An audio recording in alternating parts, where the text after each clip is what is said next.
It's crazy that a game as tight as The Legend of Zelda Ocarina of Time could get something so wrong, but the Gerudo training ground is that skeleton in your best friend's closet. We know what you did, Jessica. We still love you, but we know what you did. The Gerudo training ground is an optional dungeon side quest that will put your combat and puzzle solving skills to the test. You'll need numerous items in your inventory to complete it, from the hover boots to the silver gauntlets to even having the flippin' scarecrow song if you hope to complete this dungeon. And that's part of the problem. Players need so many late game items to traverse this optional dungeon.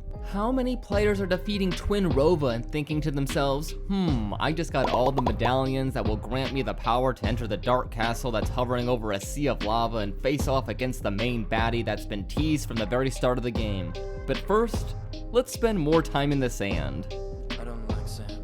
Good side quests should be available to the player fairly early on in the game for several reasons.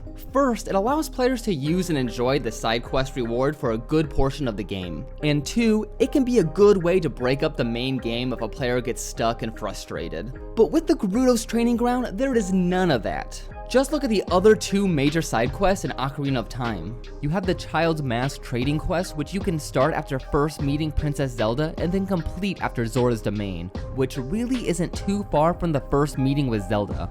And then there's the Big Goron Sword trading quest, which requires either the hookshot of the bow, Epona, and King Zora to be unfrozen. And players can meet this requirement right when they awaken as adult Link, meaning you can wield the Big Goron Sword without even stepping foot inside a proper dungeon. Even in other Zelda games, you can start or complete side quests maybe about halfway through the game, but not the Gerudo's training ground. You need to be like an hour away from beating the game if you hope to complete it. And there's nothing inherently wrong with endgame side quests, but maybe that content should be truly endgame. Pokemon is famous for its post-game optional side quest. The next atrocity with the Gerudo's training ground is how hard you have to work to complete this side quest. The complexity of Zelda dungeons increases as you gain more key items. That's because key items are the tools used to complete puzzles. So, with the Gerudo's training ground being near the end of the game, you're going to really need to think through a lot of these rooms. In one room, you have to shoot the eye of a statue that you've never had to do before. You'll have to use the lens of truth in obscure places to find hidden doors. And to top it all off, go collect these silver rupees within 80 seconds, because, timers are fun.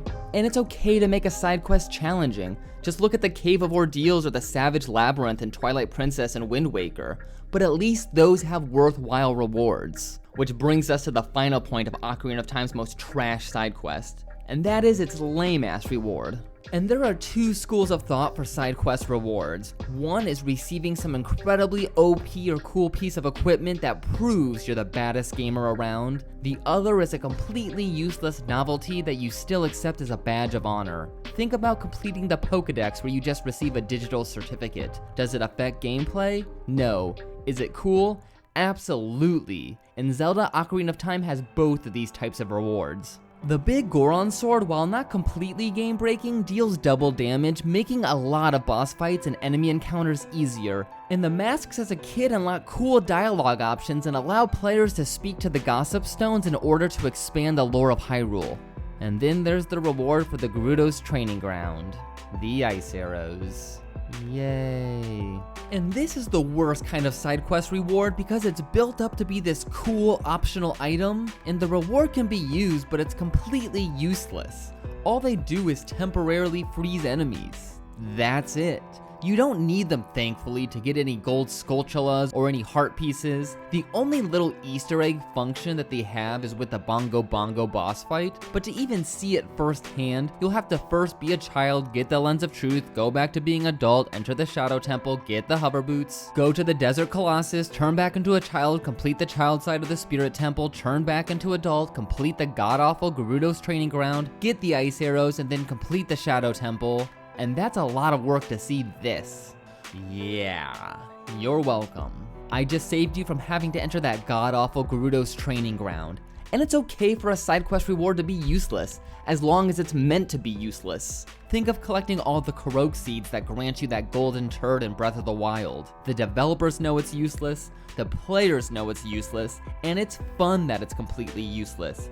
People carry around that turd with pride, but the ice arrows are a cheap slap in the face. If Link got to the center of the Gerudo's training ground only to open a chest with a piece of paper that says, haha, I can't believe you actually wasted your time on this, then at least I'd respect the developers. Or maybe some cool little cutscene or item that declares Link as the new king of the Gerudos, that would be cool. But the ice arrows? The Gerudo's training ground is so bad, I'd rather just play the Dampé's digging game over and over again and never win. I'd rather race the postman until I beat him.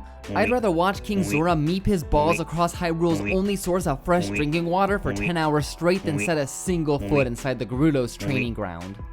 So how could they have fixed the Gerudo training grounds? Maybe they could have allowed it to be beatable after receiving the long shot or the Megaton hammer. This would both decrease difficulty and allow players to complete it much earlier in the game. And maybe give it a worthwhile reward like receiving half damage. But as it stands, the Gerudo's training ground is definitely skippable.